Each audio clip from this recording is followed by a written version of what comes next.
Okay, so today I'm doing a review of virgin water, or virgin pure.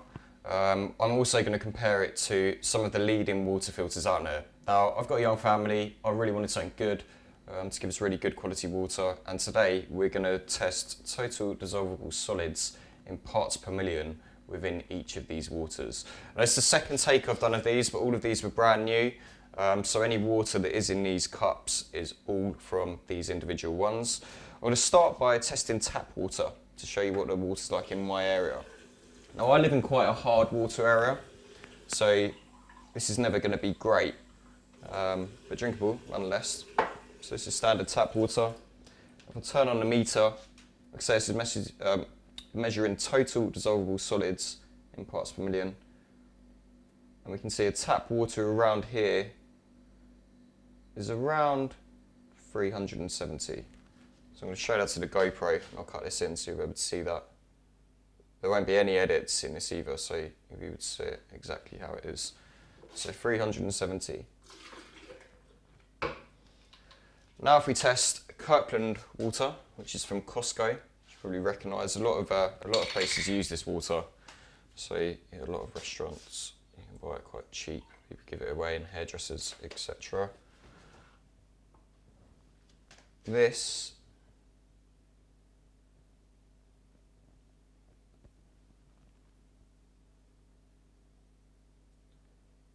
$143. On the GoPro. 143. So not bad, obviously better than tap water. Here we've got smart water, owned by Coca-Cola. So I'm quite interested in this one after the whole Dasani problems that they had many years ago, which you can still buy in the States. Well, I rate smart water. I drink smart water quite a lot.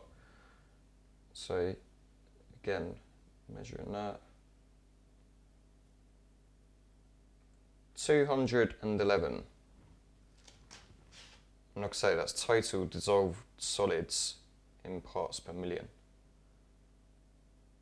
So there's that one. 211. Now this is the zero water filter. I first saw this on Philip Schofield's How to Spend It Well at Christmas, where they use this to try and turn red wine into water. This did perform exceptionally well. And I have tested this a number of times. This filter is about a month old, and like I say, we're in a very hard water area, so I'm not necessarily expecting this to perform as well as it would when it's brand new. But if we test it now, 4 parts per million.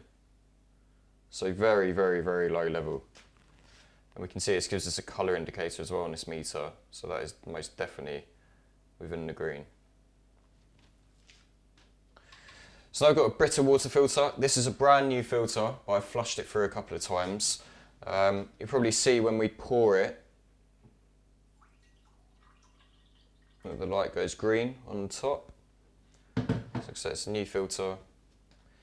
And Brita, quite well known, used in a lot of households within the UK and probably worldwide. And that's 270 parts per million. So all of them are better than tap water, every single one of them. Let's get on to virgin pure. So I'm going to do 2 tests, one with the cold. So if we start with the cold, so this has got multiple functionality. So it will give you instant cold water, instant hot water, which is one of the attractions really.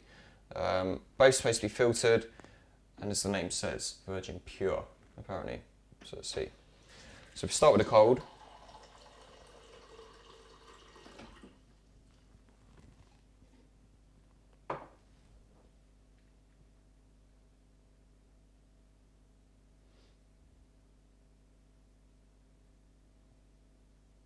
Cold is at 358.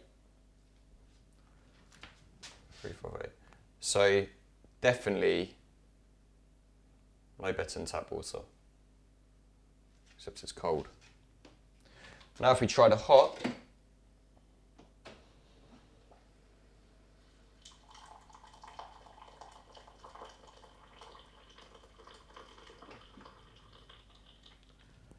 now this has been properly flushed through, but even just looking at it, I don't know if you can see that, you can see it just looks murky and not particularly nice. to be honest.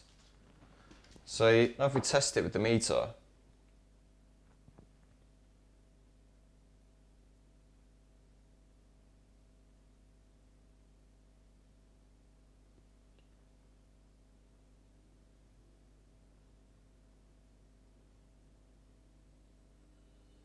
so that is sticking at around 800. For some reason it's probably because of the temperature, it didn't stay static.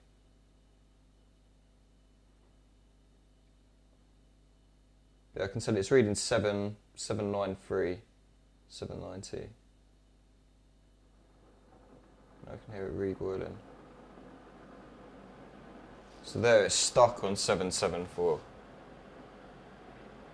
I've actually had much worse readings than that from this. So in my previous video, in the time I just tested it, and like I say, it's all been properly flushed through, that was well over 1,000. So there's a couple of things to consider about Virgin Pure. Firstly, I feel like it's being missold. The water filtration system for the hot water is completely different, so it doesn't utilise all the filters that it does with the cold. The other thing is that it markets itself really on a UV antibacterial light. If you know anything about UV antibacterial solutions, they have to be very close to the water. And when I've inspected this internally, it just isn't close enough to do even anything, if I'm honest. So scientifically, it's massively flawed.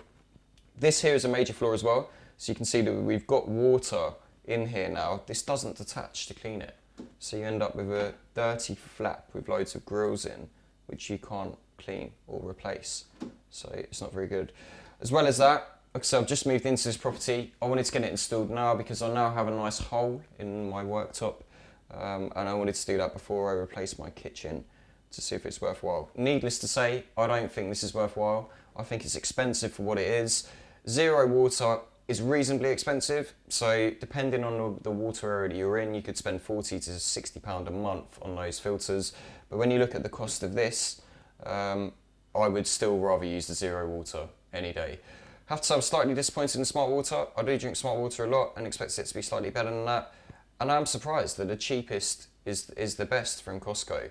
Those are about 6p per bottle.